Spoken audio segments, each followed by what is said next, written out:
लक्ष देऊन ऐका. निसर्गाचा एक नियम आहे, तो म्हणजे जशी क्रिया घडत असते ना, तशीच प्रतिक्रिया देखील घडत असते. मग ती क्रिया चांगली असो किंवा वाईट असो.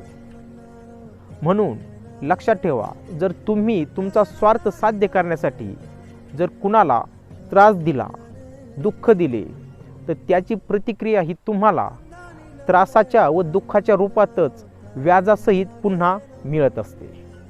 आणि जर तुम्ही कुणाला आनंद दिला, सहकार्य केले, तर त्याची देखील प्रतिक्रिया तुम्हाला आनंदाच्या रूपात किंवा सहकार्याच्या रूपातच पुन्हा मिळत असते.